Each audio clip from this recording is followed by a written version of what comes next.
All right. Hi. Welcome. This is our. Do I say it's our first podcast episode, like officially? I don't see why not. Sure. All right. First one. We're transparent here. Yeah, we're going through the motions. We'll figure it out how all of this will work out. But first one, super excited, so fun. This is Melvin, where we talk about the mysterious and strange. And Nicole over here, wonderful, beautiful pink Nicole. My very puffy sweater that I don't remember where I got it from. I think I got it for you at a think Christmas you because I have a did. blue one. Darn, One day, I should have worn my blue one. I'm disappointed. It's okay. It's okay, one day we'll wind up wearing it on the same day. If you can't see my sweater, then you should check out our YouTube so that you can see it because it's really poofy. It's very poofy. It's really nice. I like the sleeves. I like long sleeves though. So, but anyway, all I know about what she's going to talk about is something about artwork and it being. Did you say it was dumb? Oh yeah, it's pretty bad. Okay. So I'm going to be telling Tori today about a painting of. It's supposed to be of Jesus that's on the wall of a Catholic church in Spain. So I want to set the scene here as to why this is so strange. Imagine that you're living in a small town, right? Done. And you go to your local church and you're just walking, you're just, admiring the different artwork and fun stuff that's in your church. And you look at an old painting of Jesus that's last time you checked was crumbled. It looked pretty elegant, but it was definitely very old. And you look at it, and it looks kind of like a potato. What? Yeah. That's what happened in a small town in Spain. So, to set the scene, this painting was called Ecce Mono, which is Behold the Man in Latin. And it was painted by a Spanish painter named Elias Garcia Martinez. Okay. And he painted it on the wall of the Sanctuary of Mercy Church in Borja, Spain, in around 1930. There's a couple of different things that say it's different years, but it's in the 1930s, essentially. All right. Yeah. So the original painting depicts Jesus crowned with thorns, which is very typical in a Catholic style. It's realistic. Yeah. It has the typical, shading and everything. Yeah. Historians have said it's a very normal-looking painting. There was never anything super special about it, except for that it was old and it was a fresco, which is a wall painting. Oh, okay. So it's rather large, or It is is it just 20 on the by wall? 16 inches, so it's Okay, so it's fairly big. It's fairly big, but it's not ginormous. Gotcha. It's not like Sistine Chapel entire ceiling large, But Martinez was a professor at the School of Art in Zaragoza, Spain, and he decided to paint the wall as a gift to the village that he visited on the holidays. Okay. So he just thought it'd be a nice thing to do that's and just cute. go and paint the local church, which, by the way, I had to look this up because I realized that was something that I didn't think about while I was researching it, but it is on the inside wall of the church and not the outside because based on some of the other information that I heard, I kept thinking it was on the outside of the wall because of how viral it ended up going, but apparently Okay. it's on the inside. So yeah, I was imagining it on the inside, but that's a good clarification to have. Yeah, especially since it went viral. I would think it'd be on the outside because that's where most people would notice. But then I have to remember that Catholic churches are typically very open and people just kind of can go in there and visit because people are there all the time. I know most Catholic churches are very extravagant. Right. Architectural. Why I can't say words. My apologies. Right. Which is something I'm not used to because I myself just am not Catholic. So I just forget that, hey, these are places that people routinely just go visit every day, which is really interesting. They have some pretty artwork. Mm-hmm. I love looking at the stained glass and stuff. Oh, that's stained so pretty. glass is so pretty. On the bucket list, go to Europe. So, a quote by Martinez is, "This is the result of 2 hours of devotion to the Virgin of Mercy." So, The painting itself took him about 2 hours to make. If you're watching... Only 2 hours? Yeah. So here's what the picture looks like originally. I'll have it on a little thumbnail thing on the video for... Yeah, that seems rather basic, simple. Yeah, it's a very stereotypical really nice. painting. It's like super dynamic or super, anatomically correct or anything. It's a very nice painting. It is nice. Every historian has said it's not bad, but it's not spectacular. Yeah. Which, I don't think I'd be mad at that if someone told me that. Because I'm not much of a realistic painter, so I'd be like, sweet, I did average, good job. Right? I was like, clearly there's some skill there, but, it seems rather basic. Right. So Martinez's descendants, they still live in Zaragoza, and they knew that the original painting had gotten some damage, because that's one of the issues with frescoes, is because they're painted on walls. They essentially start crumbling, as the wall erodes, so will the painting. So they knew that it had some damage to it in the church, and his granddaughter actually had recently made a donation dedicated to restoring the painting shortly before it got altered. So imagine you decide to donate to have this really nice park renovation or something, and you give a good amount of money, and you're like, yeah, I want to make my community look really nice, and then someone decides to go and just graffiti all over it. Graffiti it, and yeah, that's kind of what ended up happening. So how does it get to be a potato? So at first, the authorities believed that what we would call a restoration. I would argue it's not. I feel like it is indeed vandalism, but that's just my opinion. The authorities believe that the restoration was an act of vandalism, so they were trying to figure out who the heck painted over it. The painting ended up being altered by an old lady named Cecilia Jimenez. She was an 81-year-old parishioner. 81? Yes. And she thought it was a great idea to go in there and do it herself? Yes. She decided to restore it because she was offended that it had been flaking off because of the moisture in the wall.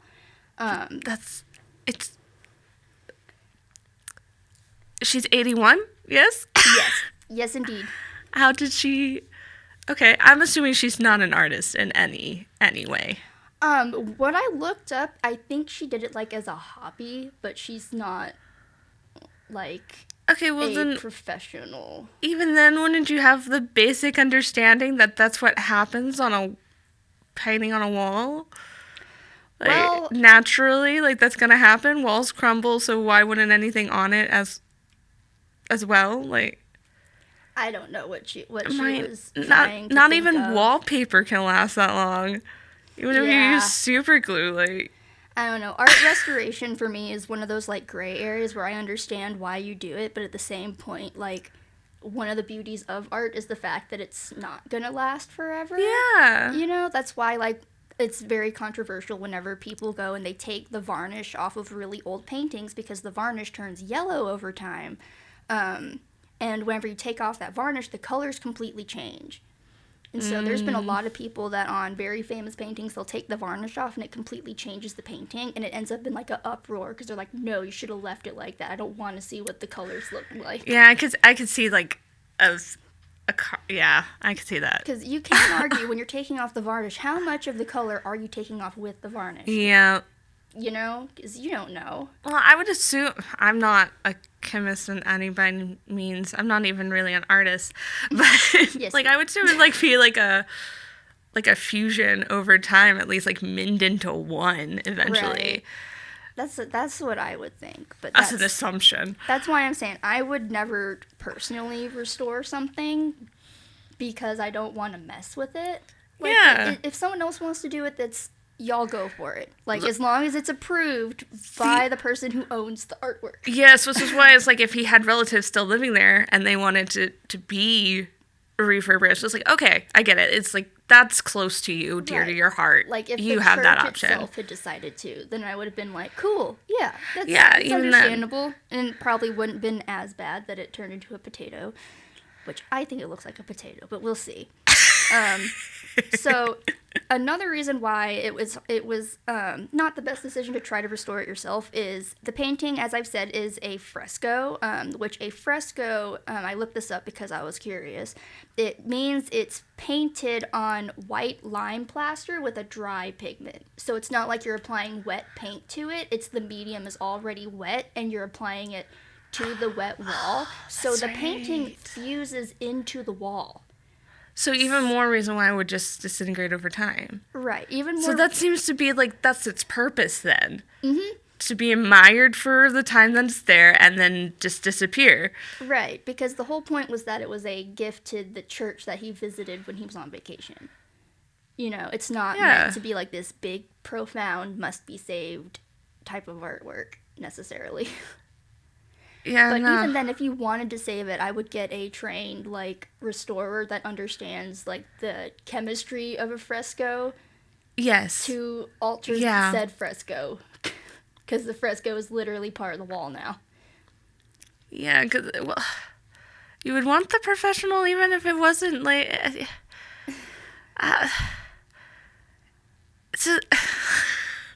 She wasn't hired, right? No, she wasn't. She just took it upon herself. Yes, she did. She's not related in any way? No, she's not. She's the lady that decided, I know what I'm doing, and I'm going to paint on this wall and fix it. Do we know how long she had gone to that church? I did not find any information on that. Okay. I just found that she's an 81-year-old parishioner. She did go to this church, though? Yes. Okay. She did go to the church. She was a local. Like, people knew who she was whenever they figured out who did it. But I'm sure that wasn't hard in a small town. But if you are curious, other examples of frescoes are Michelangelo's Sistine Chapel is considered a fresco, and Raphael's Vatican Stanza, which I'll put a picture of that because I wasn't familiar with which one that was, but they're considered frescoes. The Last Supper is sometimes considered a fresco, but it's not technically a fresco because it was made with tempera paint. So it's not dry pigment applied to a wet canvas. It's still on, like, limestone and plaster, but it's not dry pigment applied to a wet wall. So it's not technically a fresco, but people argue about it all the time. So that's a fun fact for today. Basically, what makes a fresco? What makes a fresco? It's okay. In a future podcast episode, I definitely will be talking a lot about pigments because there's a lot of drama in the art world and it's hilarious. About pigments? All right. Well, can't wait for that to come up. Yeah, it's gonna be so fun. But she claimed that she painted it in broad daylight and that she had permission from the local clergyman. And she said that she went on vacation for 2 weeks before she could finish it, and she was planning on finishing it when she got back, and while she was gone is when it went viral, which was in August of 2012. Let me guess, she painted over the entire face. Yes. Yes, indeed. So, I want you to describe what you see in this picture as your first time seeing it. How do you describe this? I'll have a picture up on the YouTube in case you want to see it. That's not even the right angle. What? So, I'm going to quote some descriptions of what other people said it looks like. I just want to know from your raw perspective, what do you think this looks like? So... You know, it's good when she can't stop laughing. I can't. What is that? It makes me think of a certain type of, like, monster that I'm trying to point in my head. No face. That's no face. It kind of. It looks like a very bad no face. Yeah, I could see that. Like, wowza. Oh, okay. That's the stuff of nightmares. Yeah, like the whole thing has been painted over, essentially. Like, it's, at that point, that's not a restoration, because a restoration will at least keep the same shape of the form. It kept that the she hair. was painting. Kinda. No, not even. No, it didn't. That was an afro. My bad. Not quite. I tried. I mean, there's even, like, chin roll. Oh my gosh, yep. Yeah, it, like, It looks like he got punched in the face a lot. Like, his face is a tan balloon with bloated lips. If you can say those are lips, I'm not sure. I don't think those are lips. That did not look like it. It just looked like a circle. Like it just. It's an emoji. It's an emoji. Oh my gosh. So, some quotes of people describing it when it went viral. From BBC Europe, correspondent Christian Fraser said it looked like a, quote, a crayon sketch of a very hairy monkey in an ill-fitting tunic. And then Hyperallergic Writer, which I think is a magazine, I'm not sure. I hadn't heard of it before, so my bad if I misquote what type of media this is, because I don't pay attention. But Hyperallergic Writer Claire Voon described it as a, quote, hazily daubed, gaping primate. And then Forbes magazine Jonathan Keats had a positive quote on it where he says it is, quote, one woman's vision of her savior uncompromised by schooling. Aw, he tried to be sweet. Mm-hmm. But locals got upset by it, not because of the original painting's beauty, but because it had historical significance and some sentimental value. Because, you know, even if it's not like a spectacular painting, it's still something that every time you go into your church to go worship, you see it. Yeah. You know, then it has a little bit of a story to it because it's from a local painter that visited the town. Yeah. You know, so they weren't mad because it was like spectacular. They were mainly mad because they're like, why would you cover up something that's like part of our town? She did completely cover it up. I thought to restore a painting, like it was basically like touch-ups. It's not completely getting rid of the painting. That's what it's meant to be. That's one of the arguments when it comes to art restoration is how much alteration is restoration. Because like even like restorers that do like old grandfather clocks and stuff that replace all the wood, at that point you're not restoring it. You're basically taking some parts from an old artwork and putting it on new stuff, and at that point that's not the same artwork. So that is an argument that's constantly going to be talked about in the art world, is how much, like what is the percentage of change that counts as a restoration as opposed to destroying it and creating a new work like in collaboration with the old work, essentially. Yeah. You know. But the new version has been nicknamed by the internet and locals Ecce Mono, which means behold the monkey, with ecce meaning behold in Latin and monkey and mono meaning monkey in Spanish. That's awful. Yeah, because everyone thinks it looks like a monkey. I feel so bad for the original painter. His artwork, like, clearly he wasn't trying to make something that was completely amazing. He just was doing it out of love for his family, right? The church. And now for it to be known as the monkey, granted that's not his work, but it's on his work. Right. Like, he's probably rolling over in his grave. It's like, oh that's man. Awful. How in this she's 81. But the priest, whenever it started going viral, thought about covering the painting. Damage is done, man. Damage is done. How did no one see it beforehand? She claims that she had approval to paint it and that she painted it in daylight where people could see her painting it. And no one stopped her? That's not... Which they don't have anyone that has confirmed, like, yes, I saw her painting on the wall, but also no one has proof that, you know, she didn't just paint in broad daylight. So it's kind of like you just kind of have to take her word for it. Interesting. Yeah. That's so... But when it went viral, Jimenez, because she basically came back from like a fun vacation, having like a great time, and then realized that everyone was making fun of her painting. And of course, she got like a ton of interviews around that time. And she said at one of her interviews, quote, "I've gone to a therapist and I take medication to feel a bit better. Now I look at the painting and think, it's okay, you're not that ugly."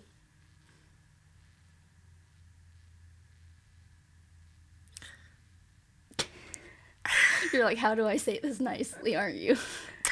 A little bit. Like, Well, is she referring?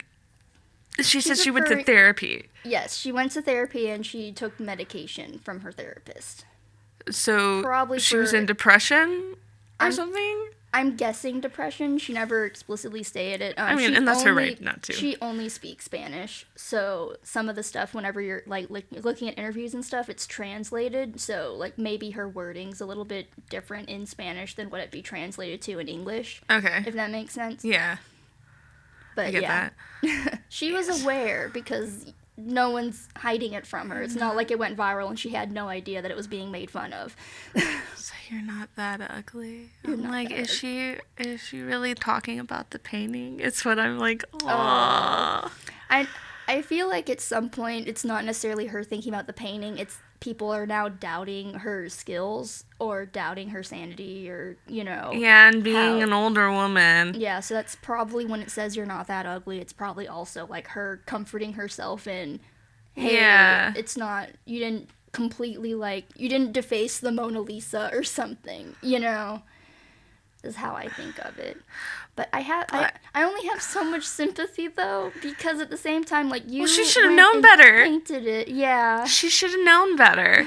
I don't care if you were doing it. If you're, it's a treasure within your your whole town, right? So like she knows that she had to, and I don't know if like that's. Like, she knew. Like, the only excuse she would have is that she went into, like, hysteria or something. Mm-hmm. Like, old age really got her mind kind of thing. Like, that would be the only excuse she really has. Right. Well, and she just reverted back to being, like, childlike, I suppose. Because it's like, oh, everybody, there were talks about restoring, I can't say those words. I apologize. Restoring. Oh my gosh. Restoring. Okay, anyway. Like, there were talks about it, like getting it fixed or touched up or whatever. So I'm sure she might have thought it's like, I could do that and just get back on like a childish mindset of like, I can help do that, thinking that she could. I could maybe see that. I mean, she could have just remembered because, like, whenever you get older, as much as you don't want to admit it, your motor functions change. So, like, you could, like, there are still plenty of older people that paint super, super well. I'm not saying that you can't paint when you're older, but maybe she had painted when she was younger or something and decided, oh, I used to paint really well. Maybe I can paint this now. And then, you know, realized she couldn't, because I know that she says it's a work in progress, but every time I look at it and just looking at the overlay, like if you overlay the old painting over the new version of it, there's none of the features are in the same spot. Like, it's all changed, and at that point, that's not restoration. No, she just completely went over it. Mm-hmm. Completely. Like, there's nothing that... Mm-hmm. It's like maybe his, like... Because if tunic or some whatever. If you're restoring something, then you're painting over the features that are already there. It's not like you're gonna paint the whole face tan and then paint new features on top of it. You're embellishing what's already there. No, she definitely just so she went didn't on restore it. She just painted over it. Yes, which is no. She should have known better. Mm-hmm. But, unless she is meant to be in an old folks' home, that's the only excuse that I can have for her. Otherwise, she's 81. She should know better. Mm-hmm. That's insane. I can't think of doing that. Yeah. On the bright side, there's some positives that came from this defamation of the painting, though. So in 2015, because they still constantly every now and then will interview this lady because it's interesting. Like, as much as it hurts to know that a painting was, you know, defaced, it looks funny. Like, you want to hear more about the old lady that, you know, made the painting looks like a potato. She's gonna go out with a bang. She made her mark on the wall. Right. In 2015, Jimenez stated that her creation has sparked interest in Borja and has now put them on the map. And now the church charges people to see the painting. I looked it up. They charge €3, because I think Spain uses euros, because I'm pretty sure they're in that thing. I don't remember what it's called. I don't live in Europe. I'm American. Which each euro is equal, a dollar is equal to 0.93 euros. Because Okay. I never understand money, so I had to look that up because it was bothering me. Yeah. But in 2012 and 2013, because if you remember, it went viral in August of 2012, so it includes the end part of 2012. But in 2012 and 2013, tourism generated 40,000 visits and 50,000 euros for the church. Wow. Mm-hmm. Well, this is why they didn't immediately try to fix it then. Right. They were like, oh, people want to make fun of that. Oh, no, she ruined our painting. Hey, you want to give me some money? I don't agree with that, though. You're a church and you're charging people to come see a painting when you're an open to public kind of thing. Well, I understand having, like, an open donation. Well, the church is at least putting some of it to, like, good use, because they've used it to fund, let's see, what is it? A home for retirees. So they use about, let's see, it's a quarter of it to go to a retirement home that they opened. So, like, the church made 40,000 euro a year on average now since the painting went viral, and about 15,000 of it goes to the retiree home that they opened. So it's at least something. And then also, I believe some of the proceeds that Jimenez makes, which I will tell you how she makes money in a moment, but some of the money that Jimenez makes also goes to the retirement home to fund, I think, 2 or 3 people a year to where they don't have to pay anything to be in the retirement home. Oh, nice. But on that note... You said she's making money? Yep. Sure Okay. is. Jimenez sought a share of the royalties with her lawyer, stating that she wants her royalties to go to a muscular dystrophy charity because her son suffers from the condition. Uh-huh. And then the mayor had to settle the dispute between the two families because the original painter's family, of course, was like, why would you get money when you defaced our ancestors' painting? Yeah. I'm like, where is she getting these royalties from? I guess arguably since she covered it up and now it's viral because she covered it up, she can argue, this is where that line that we talked about with the art restoration line, you can argue that she is a collaborator with it and that she can get money, and that's probably what her lawyer did. Forced collaborator. Yeah. But the mayor settled the dispute, so I'm not sure if the original family gets anything, or if it's like they get something and they just have to keep it under the table because they don't want more publicity. Like a 50-50 thing or anything like that. I think they might get something, but I didn't find any numbers. I did try to look it up. I didn't see anything. Well, because this actually makes me mad. Yeah. I'm really upset. You're saying... Did the original artist ever get this is 1930s, of course, and now we're in 20. Like it's been a while, but we're in 2023 as of recording this. Did they get any royalties when it was first painted as it is? I don't believe they did because I believe it was just a gift. It's a gift. So it's a donation. It's a gift. So what? Like, it's great that it's raising money for the church, but at some points, it feels weird because it's in a church. Oh. I just feel iffy about that all. That all just doesn't. No, it makes weird story. It puts the conspiracist in me, or whatever conspiracy theories. I love them. And I'm like, they planned this. Oh my god. They planned. The old lady they did. Was the I know nothing. I just. That's gonna go viral, and then you're gonna be credited as the person that started the conspiracy theory. I'm sure it's already out there by somebody, and they're like, nah. It's probably somewhere in like the depths of Reddit where one person posted about it, and no one else is gonna know about it because people post about everything on Reddit. Oh. Everything. Like, I'm pretty sure there's probably a Reddit thread for like vacuum cleaners or something. I'm pretty sure. Yeah. I would not be surprised. But if you're into vacuum cleaners, go for it. I don't think of vacuum cleaners. No, well, maybe. I guess you're trying to find the perfect anyway, so we were a little vacuums. It's okay. But what was it? Oh, I highly doubt. Like, there's no way they could possibly know that it would go viral and that they would have the money to get. Like, there's no possible way to do that. It So is a very small town, from what I've looked up. Yeah. Like, she was right in a kind of, I find, kind of egotistical way when she said her alteration put Borja on the map. It did. That's the thing. Like, it did, because it got a lot of tourism and people go just to see that painting. Because I know I've never heard of that place in Spain. This is awful. So, the fact that she, but in it breaks my heart though so bad. I'm like, oh my gosh. And the painting, I'm sorry. You know what? Since it had so many awful reviews, I don't feel too bad for saying that it is absolutely ugly. It is. It is, and it is way worse than the original. Let me be clear. Well, because the people that want to defend it are saying, well, it was born out of passion. Like, it was born out of this woman's, like, desire to see her savior's face restored. I don't agree. I was arguing to that extent beforehand. Like, oh, she could have possibly been like, oh, she wants it to be better. The fact of the matter that if she said art was her hobby, she would know you don't just paint over it. Right.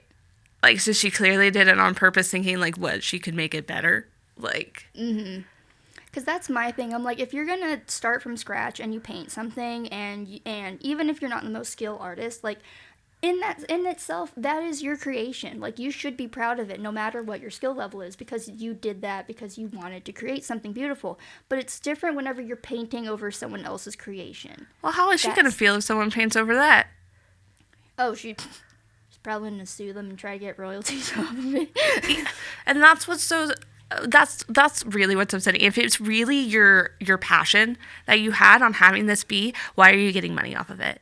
Right. That's really what's making me mad. The fact she gets royalties. I am so upset. I'm like, excuse you. He did it as a gift, and I don't know if his family got anything from it. I highly doubt it. I'm sure he got paid to do the painting, like, oh, thank you for doing this. It's really nice. Here's our thanks. I'm sure that happened. I can't think that royalties were mentioned, though. Right. And then here she is. Like, royalties are kind of a newer thing, but still, I don't think he would have done that, because from when I looked up, he was a professor, you know. He just did it because it was his passion. He doesn't really care about... I mean, I can't know for sure, but that's the assumption, right? Right, because he's from the 30s. They didn't really do interviews and stuff back then. But the latest updates I could find are mainly from, like, 2016, so in 2016, they had about 200,000 visitors go to the town. I saw another number that said only 57,000, but, I mean... I don't know which one of those it is. I think the 200,000 sounds more accurate, being that it's still viral to this day. I feel like it would just keep growing. Or at least stay consistent. Right. The church uses donations now, though, to employ additional attendants, and then they also found that home for the retirees. And on March 16, 2016, an interpretation center was opened in Borja dedicated to the painting, and it has a store in it. And the last note that I have says that Jimenez keeps 50% of the merchandising profit. So all those pictures from the thing that have it, like, on T-shirts or mugs or whatever, I haven't been there before, but that's just what I'm assuming. She gets 50% of the merchandising profit from that.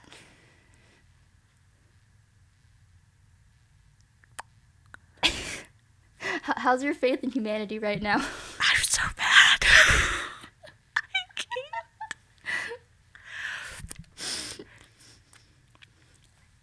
Supported by the church. Because the shop is in the church. The shop isn't in the church. They opened, like, a separate interpretation center that I think talks about the history of the painting. Okay, that makes me a little less angry. I'm still mad. Right, but it's the whole point is that this painting is set in a church. I have the same kind of issues in a way with the Sistine Chapel and how you have to, like, be quiet when you're in there. You can't like sing or anything like that, which also feels weird because it's a chapel. So Isn't that its purpose? but apparently you're supposed to be completely quiet in there. They don't allow pictures or anything like that. Interesting. Yeah, like if you take your phone out, they have security guards that are like around the room that will yell at you. This is from what I've heard. I've never been there. I can't afford to travel. At least not yet. Can't afford One to day, travel. maybe. One day, maybe we'll go to this place and judge it. I'm kidding. I mean, I guess because flash photography kind of deal, I suppose, that can put a damper on things. It could be, but yeah. But that's where the tail ends. 50% of the merchandise. Mm-hmm. Who created the merchandise?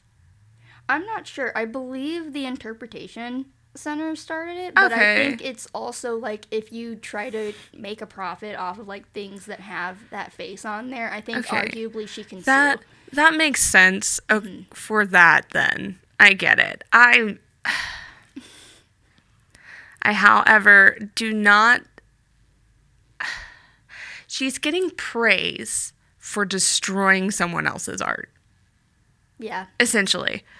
Like, well, because it's meme worthy. Like, there are so many memes out there, which some of them are extremely disrespectful, but it's the meme culture. That's how the internet works these days. If you can make a meme out of it, then all of a sudden you're like the greatest person on earth, even if the meme came at a cost of, history. So a little insight on myself. We're like only 2 years difference, whatever. Like, I've grown up in modern day, but my soul is old, I tell you. I don't look at memes. I don't actively look for them. I know nothing when it comes to the internet and everything that there is, and I don't understand it. Yeah. I don't get it.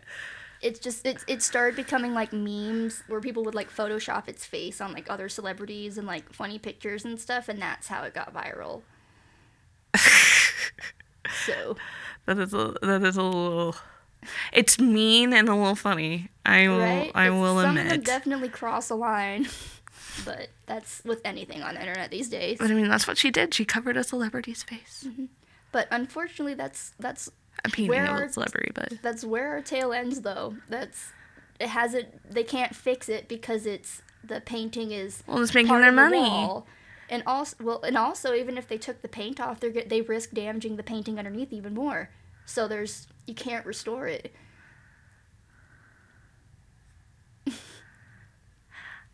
How has she not gotten sued for ruining an art piece? Because they're making money off of it. I guarantee you, if it even didn't by the go family, viral, she probably would have.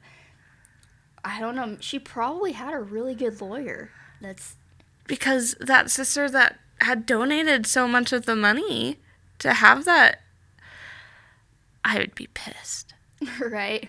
I would be so mad. I would have to lock myself into a room to make sure I didn't throw hands at somebody.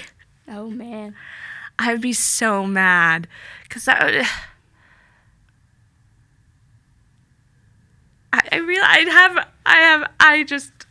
This is so dumb. I wish I could end it on a good note, but I can't. I'm so upset. She makes money off of it, and it still looks like a potato or a monkey, whichever. Oh, no. Y'all tell us in the comments what you think it looks like, because I'm curious. The more creative, the more likes you'll get on your comment on YouTube.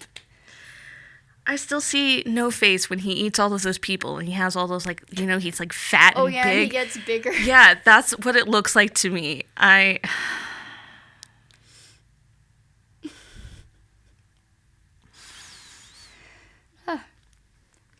But that's our strange story for the day.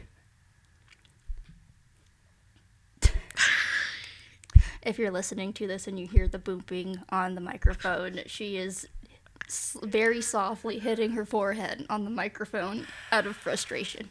I don't understand. It's okay. It is what it is. I'm happy that they're making, I guess, a bad situation good. I just, this is this is awful and this is very strange and I don't know.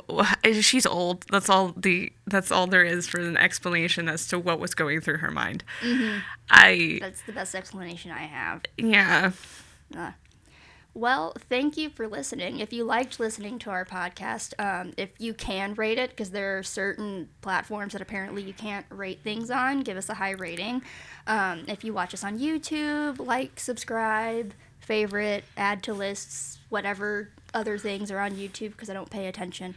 Oh. But thank you so much for listening, and we'll see you next time on M.E.L.V.I.N. Woo! Bye. Bye.